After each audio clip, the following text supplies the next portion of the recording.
Don't you hate it when you hit the brakes and your backpack goes flying and all of your belongings spill on the floor? Me too. Well, I should have been using one of these, a backpack security strap. I'll show you how to make one in today's video. So to make our security strap, in addition to the 2 carabiners, we'll also need 6 feet of paracord in 2 different colors, so no more than 12 feet total. I'm going to be using a FID to tie some of the knots on camera. It just makes it easier for you guys to follow along, but you might not need one at home. And then also our scissors and a lighter. You can make this project as simple as you want. Any paracord bracelet pattern is going to work for this. You can use the standard Cobra or mix it up and do something else. I'm actually going to be using a 4-strand round braid with Matthew Walker knots on the end. So I'm making it a little bit harder on myself, but I really like the look of a Matthew Walker knot, so it makes a nice finished product. So to get started for that, we're going to find the middle of both of our colors of paracord and loop it through our carabiner.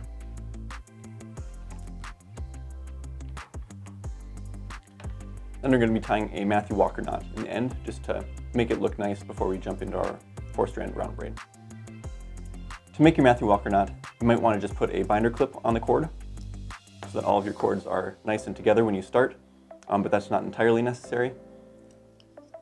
Either way, you're probably going to have to make your knot up here and then tighten it down after you tie it.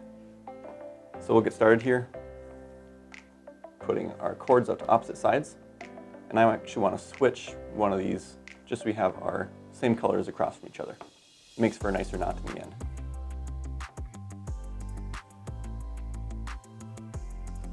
So to make the Matthew Walker knot, I'm going to go through this pretty fast, but we do have a separate video on that topic, and we'll link to that down in the description. Starting with my first cord up here, I'm just going to loop it underneath all of the cords, going around clockwise here.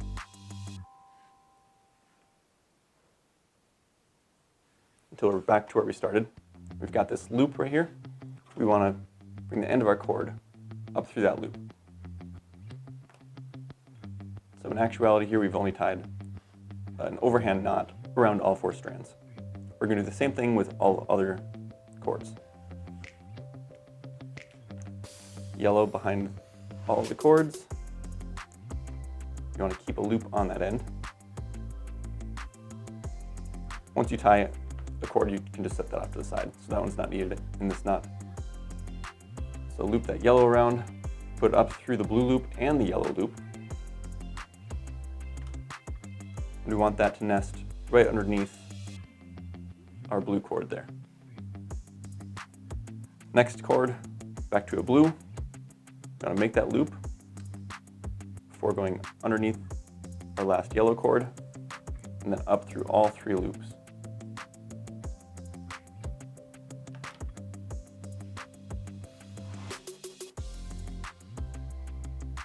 Then same with our last yellow cord. We want to leave a loop on this side, and then bring our end up through all 4. Now tighten that down pretty carefully so that none of your cords get crossed over in ways that they shouldn't. Pull our cords one by one here.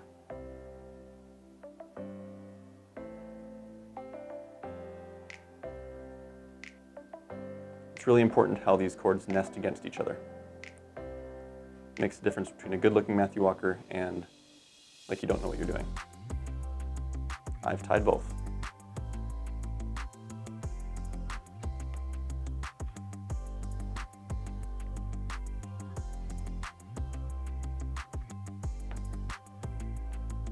Your cord should be alternating yellow and blue around the edge. You can use diagonal lines like this.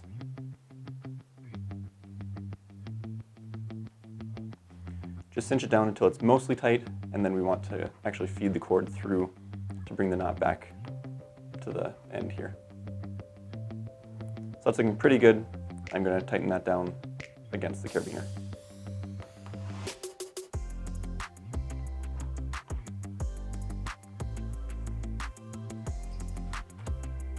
All right, so that's a passable Matthew Walker knot. It's nothing fantastic, but it's going to do. So now we can move on to our 4-strand round braid. And if you've been around this channel for a while, that's nothing new for you. But again, we'll just breeze through that quick and link to another video where we have more in-depth instructions. But the main thing to remember with the 4-strand round braid is that we're going to be crossing opposite cords over each other, and we want to do that. Our blues are going to be going one direction and our yellows the other direction. So I'm going to start with my blue, and we're going to cross them over like that. I like to think of it this way, that my blues are rotating around each other clockwise, so I want my yellows to go around each other. So cross those over. I want my yellows to go around each other counterclockwise. And if we forget that, then our pattern is going to get a little bit messed up. So we'll just keep on making that pattern. Blues, the one going up goes on the left, the one going down goes on the right. And then with our yellow, one going down is on the left, one going up is on the right. All right, so we'll speed through this. We want our overall length of our entire strap with the carabiners to be 16 inches. So make whatever you need to get to the other end, minus your other carabiner.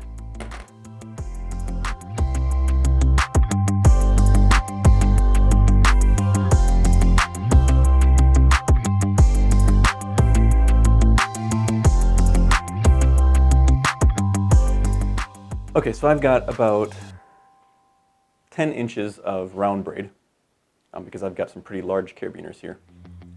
If you have a really small purse that you're making this for, you might want a little bit larger of a strap so it'll actually sit on the seat. But in the end of the video, I will show you a way that this is kind of adjustable too. So this size should work in most cars and with most bags. It's time to add our second carabiner in. And so holding on to the end of your braid, put one cord of each color through.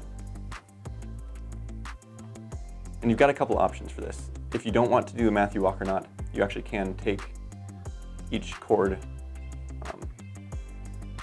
and just weave it back along the round braid. If you go back about 2 different passes, that should be sturdy enough that it's not going to pull out. But I'm going to finish mine off with another Matthew Walker knot. And so I just want to leave a little bit of extra room at the end of my 4-strand round braid.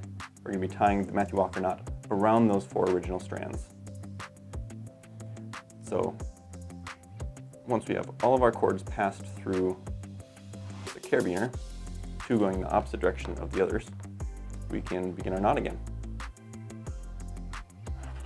This one's a little bit harder to see because this middle part is going to be in the way while I'm tying it, but I'll do my best here.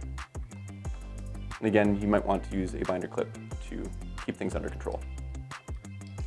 I don't know if mine's going to be wet. There we go.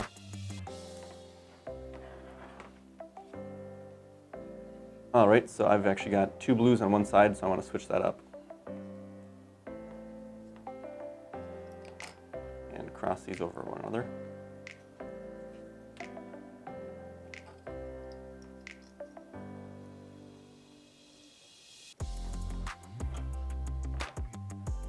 There's our start. And then just like before, I'm going to start with this blue cord up here, bring it down and around, up through the loop, keep it out of my clamp there.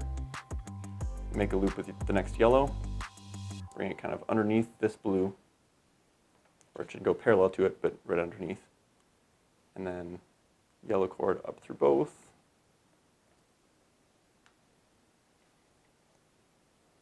Oh, this next blue cord first. So I'm going to flip this over to this side so it's out of the way. Make a loop.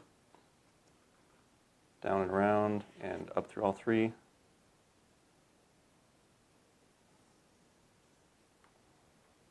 And then same with this one.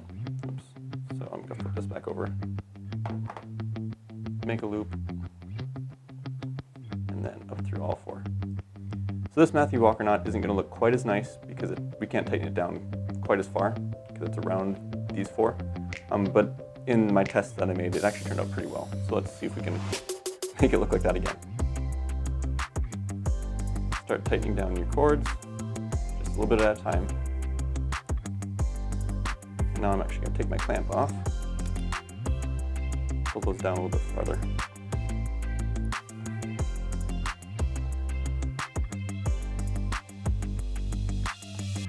The nice thing about a Matthew Walker knot is if you have a loose loop, like this yellow one, you always know which cord to pull.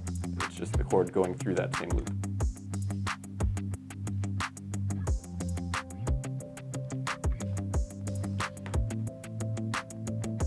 All right, so we'll do some cinching down work just like we did at the beginning end, and we'll catch you after that.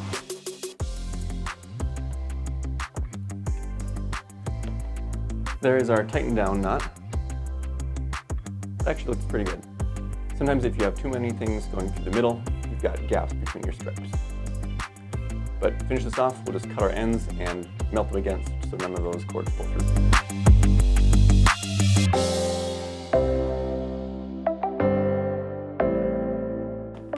All right, there is our security strap all finished. Now let's head out to the car and I'll show you how to use it. See? Much better. So it's pretty simple. All you've got to do is clip one end onto your headrest and the other onto your backpack. And because my backpack is taller than most purses, I've gone ahead and clipped it onto one bar and wrapped it around the other to effectively shorten it. Thanks for joining us for this video. I hope you found this useful. If you did, let us know down in the comments. Thanks for watching, and we'll see you next time.